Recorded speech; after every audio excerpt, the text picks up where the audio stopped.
how did the salons deal with people of differing opinions on the Dreyfus case? I mean, did he go to the same salon as Degas at some point, who was such a terrible anti-Dreyfusard? Were there battles? Did one hostess claim a position and only collect people from that position? How did that work? I think it's Laura Eman, who is, if I have this right, hers was the center, and the anti-Dreyfusard crowd got up and left and never returned to her house. So I think these were the salon were either anti or you had your identity. Yeah. But we have something like that too in our lives. I mean, you're either at a Democratic Party or a Republican Party. It's not too much mixing, I find. All right. Here's a Proust quote. It is only through art that we can escape from ourselves and know how another person sees a universe which is not the same as our own, and whose landscapes would otherwise have remained as unknown as any there may be on the moon. There are more than 100 painters named in the great novel, ranging over several centuries. To my mind, or my pleasure, the most meaningful are on Giotto and, of course, on the View of Delft. Would you talk to us a little bit about when he saw Giotto's Arena Chapel, which was much later than I ever realized it was, and what use he made of it, and maybe also if you can work it in the View of Delft? Yes, let's see. He was unable to travel that much, but he did make an all-important trip to Holland, in which he traveled very ambitiously all around, and he traveled, yes, to Venice eventually, and went to Padua to see the Arena Chapel,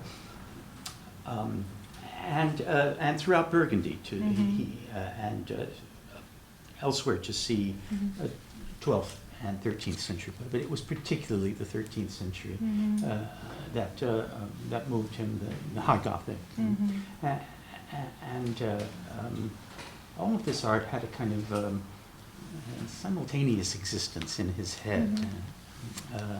The painter of his own time he loved best was Monet, as best. Whom he never met, is that correct? No, they never met. He did meet Vuillard. Yes. And Vuillard had a way of saying, even if he was talking about some anonymous medieval sculptor of capitals, he would say, ce type, that guy who carved this, that guy. And this little trait passes over into the great figure of Elstir, who refers to everybody as that guy. Or as Scott Moncrief used to say, that chap. That chap, yeah, that chap. Right. That Tintoretto chap. That Tintoretto chap, that Giotto chap, yeah. I was surprised, I guess, and this comes back to the idea of confusing the author and the narrator, because in the book the narrator knows all these works of art as a child because Swann has shown him photographs, but Proust actually didn't get to Padua until 1900 as a grown man, and he never got to Florence, so he never saw Botticelli, he never got to Rome, so he never saw The Daughter of Jethro. I find that somehow chilling that he didn't see that. It didn't matter that he was working from prints, photographs. Sure. Yes, photographs and engravings. And engravings, yeah. You'd think there would be a massive library of Marcel Proust, but it's not.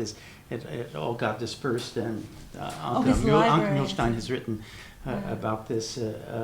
Some books can be identified as having belonged to Marcel Proust, but a vast personal library of Marcel Proust isn't something that exists today. You picked out a quote, and I'd love to hear you respond to it again here as you did in your book. It's about Elstir's little watercolor of roses. And this is the Proust quote that you have chosen to sort of use to explicate what art meant, as a grand and silly phrase, but there you go. Elstir was unable to look at a flower without first transplanting it to that inner garden in which we are obliged always to remain. He had shown in their watercolor the appearance of the roses he had seen, and which, but for him, no one would ever have known. that seems to be particularly important in terms of what Proust thought an artist did.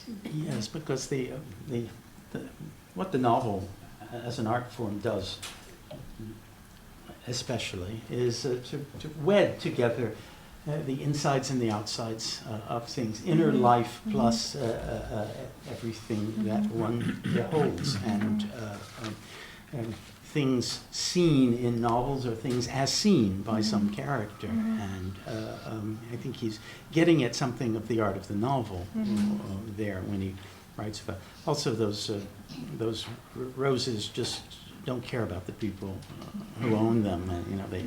The roses laugh at the verdurins, right? They are in their own world. They're in their I was saving the involuntary memory question for late. I know that you've said that you didn't want to write a book with a single Proustian sentence in it, and you didn't want a single Madeleine at your party. But it's the inevitable question. I will try not to ask you too much about the tea.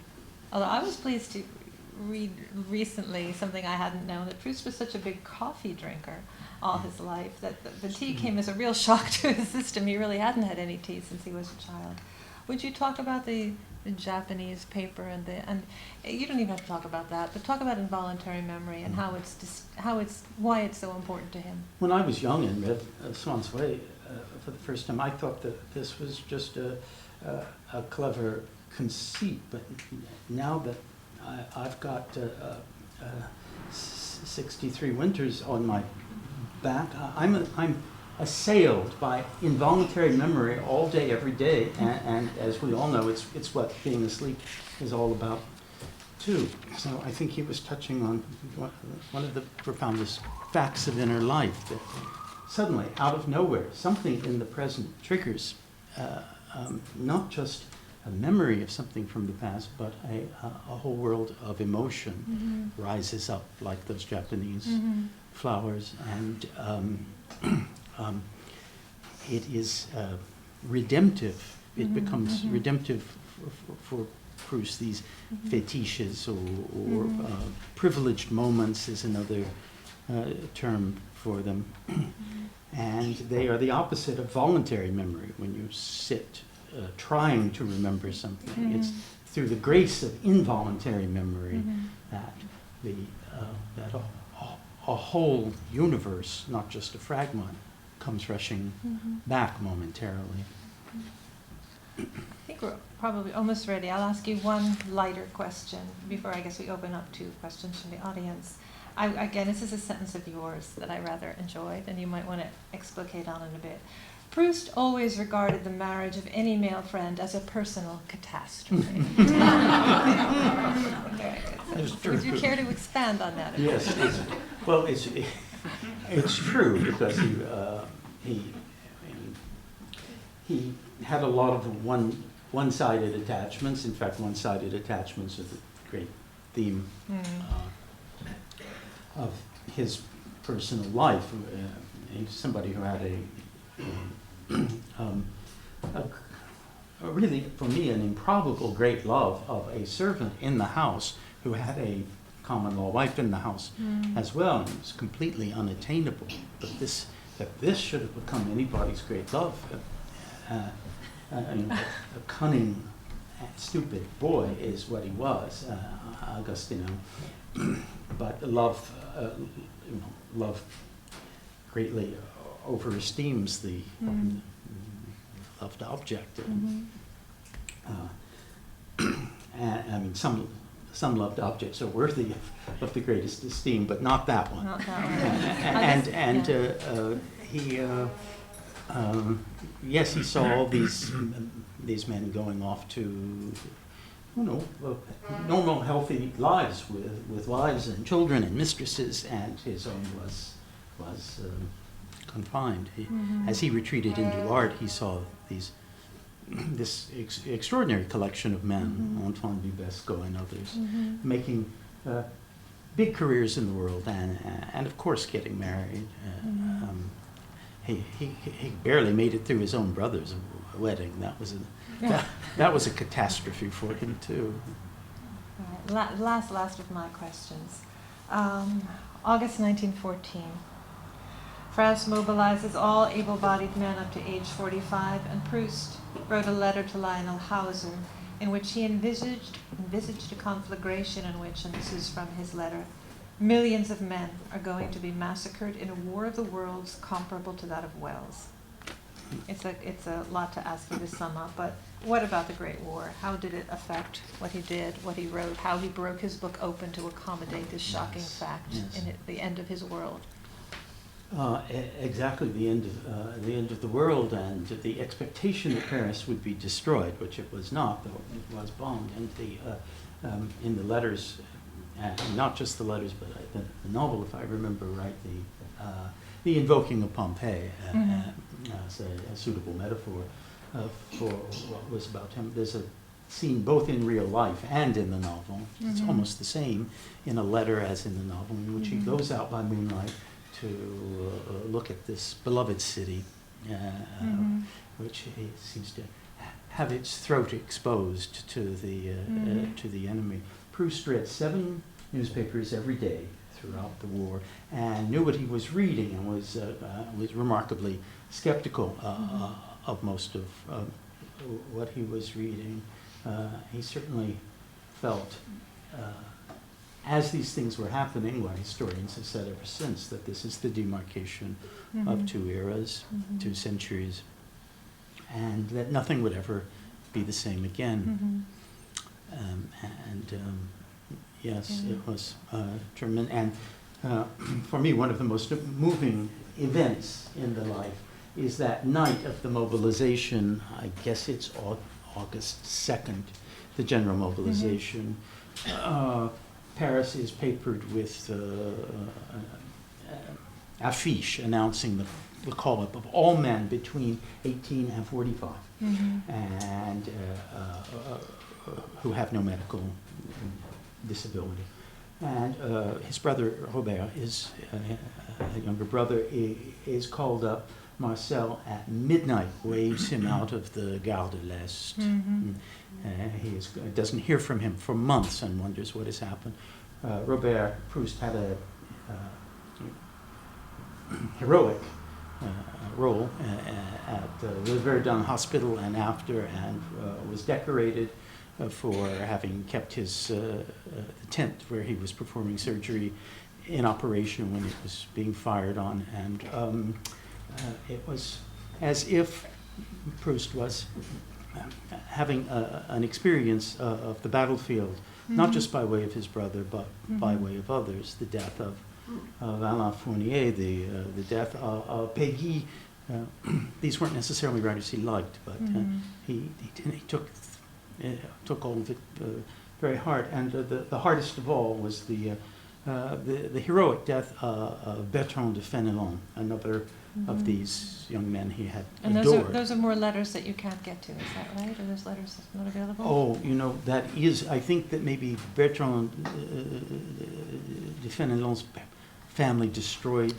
I think maybe those letters were probably destroyed. No, in any case you can't read them, but this is, he very quickly begins to write the death of Saint-Loup, the heroic death of Saint-Loup, or leading his men, leading a charge of his men, and it's as near as he can get it to the facts of Fenelon's death. Yeah. I love too that he goes back to talk about the Arena Chapel now, years later, and now it's not the great virtues and vices, but it's the little angels who around the crucifixion who seem to be plummeting and nosediving, like the aviators who were going down to their deaths in the war, and you can't look at the Arena Chapel again the same way. Stuka bombers. Yes, he did, and those nosediving angels. Anyway, I'm sure there are many people with questions for Ben. So.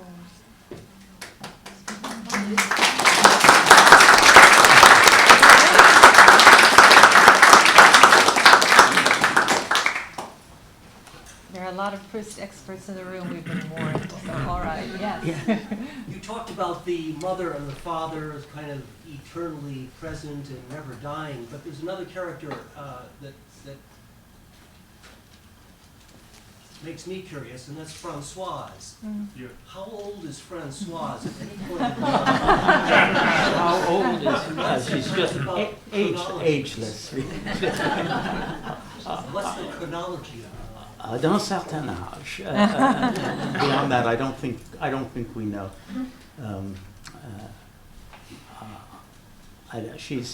I don't know that she's a young woman, even in the childhood sequences. Okay. If you try to make everything work out just right, you discover that it's a work full of contradictions. For example, he has Colonel Henry, a dastardly figure in the Dreyfus affair. He has him still alive when he ought already to have cut his throat. And people don't age at the same rate in this play. Yeah, Yeah. Can you talk about the humor in Proust? well, I think that if you go by the pathos meter, this is the greatest novel ever written. If you go by the laugh meter, this is also the greatest. No, I think he was the greatest comic writer. And you see aspects of Dickens and heightening of character, the grotesquerie. I'll just give one example. Poor Monsieur Nissim Bernard is spotted on the platform of the train at Baalbek with a black eye. And how did he get this black eye? Well, it emerges that at a restaurant nearby on the Normandy coast, there are two dazzlingly handsome waiters, big ruddy boys who were called the Tomato Heads. And the Tomato Head number one grants his sexual favors to men and women both. Tomato Head number two grants his favors exclusively to women. So Monsieur Nissim Bernard has had the pleasure of Tomato Head number one's company. It comes upon Tomato Head number two and says, "How's about it?" And gets a paste in the eyes. It would just let that. Comic genius. Yeah. There was an earlier question. I don't think you had a chance to answer it completely. By the time you finished the biography, had your feelings about In Search of Lost Time changed at all? Yes, it really seemed more completely one novel than I always knew that. I always paid lip service to that idea, but it sat there on the shelf in discrete volumes. Then I saw how intricately connected and the supernatural powers of preparation, without anything as obvious as foreshadowing, you find throughout. And it's as if everything is a preparation for that culminating final scene, the matinee of the Princesse de Guermantes, and another comic touch, the identity of the Princesse de Guermantes, when we find out that this is not the old Princesse de Guermantes, but a still older friend of ours who has gone, like everyone, has been through many metamorphoses, and our hero has been through many metamorphoses too. In fact, the metamorphoses could be an alternate title for the whole. Yes? Why do you think the author chose to disappear Albertine? I don't think... We can't hear you. Why do you think the author chose to disappear Albertine? I don't think that she appears in the final novel as a more mature woman at the final part. No. That's an author's choice. Why? Well, she has died in a fall from her horse. I understand Yeah. that. Oh, why did he? That's an author's choice. Why? Well, oh, I see. In a book where there's not that much dying, after all, given the number of pages.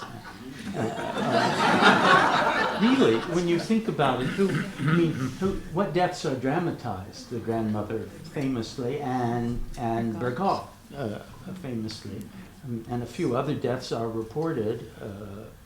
Saint-Loux's death is Saint-Loux's death is dramatized. Albertine's death is more reported, I think.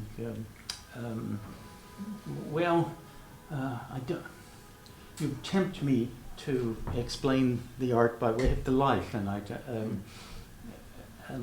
know this isn't a sufficient reason for any artistic move, but the death of the very sudden and very shocking death of Alfred Agostinelli, in a plane crash,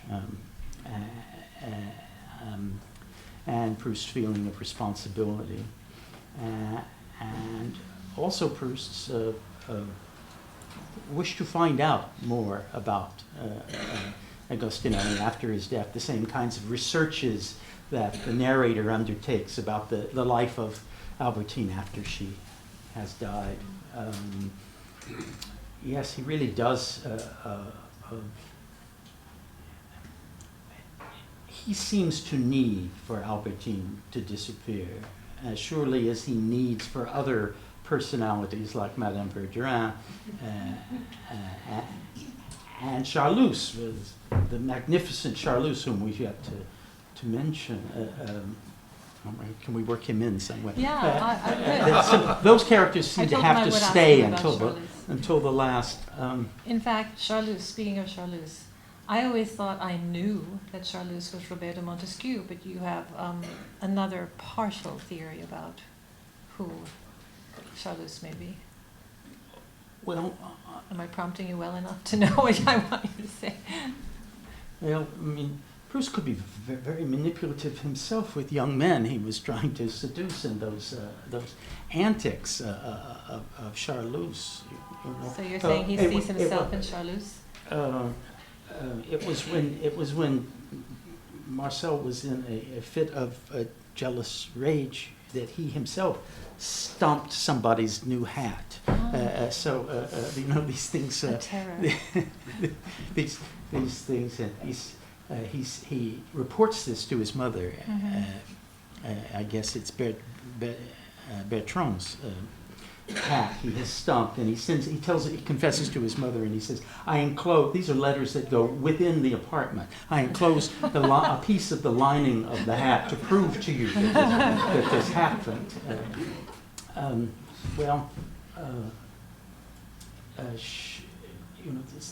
Some of these.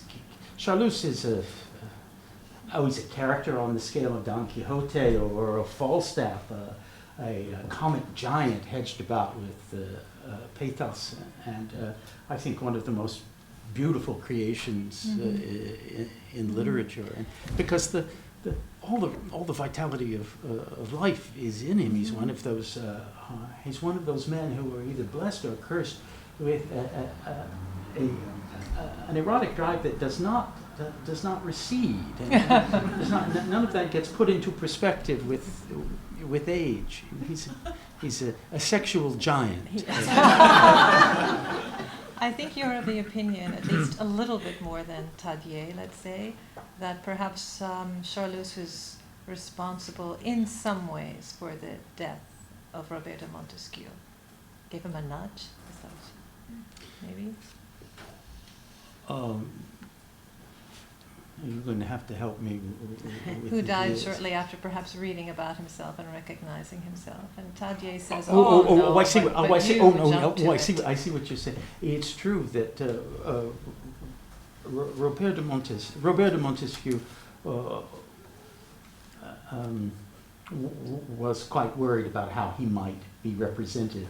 More and more the people who had surrounded Proust began to realize the penny dropped, that he'd not just been enjoying their company, but was strip mining them for everything that they possessed, which is what fiction writers do. A big surprise.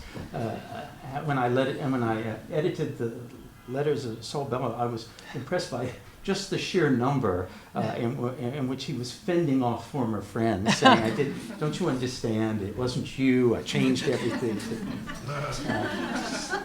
Anyhow, yes, and Roberto Montesquieu, in fact, did die not so long after reading Sodom and Gomorrah. I suppose that's true. Tadier doesn't think that's so. But You're a little bit more persuaded. what's that term, post hoc propter hoc? Yes. Is that the term? Yes. It may be a case of that. Just because it follows doesn't mean it follows causally. But I like to think maybe get just a little shove into oblivion. Yes.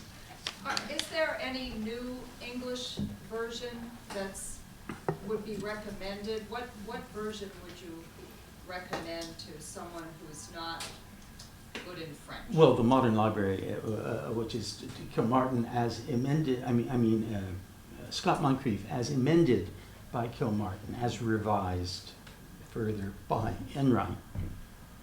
I think that is the best by far. It's unified as to style, unlike the competition is this volume by that translator. Yeah. Some of them very good, but as I say, it's all one novel. So. And when was that? That wasn't the 1954 version, was it? This is later? It's later. It's much later.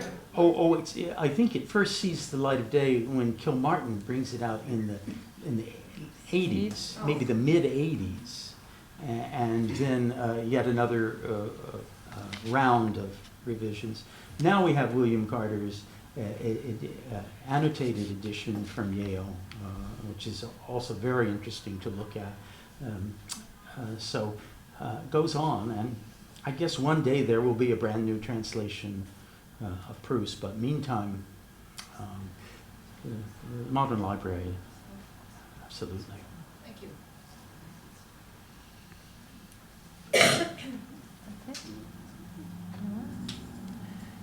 Thank you all very much.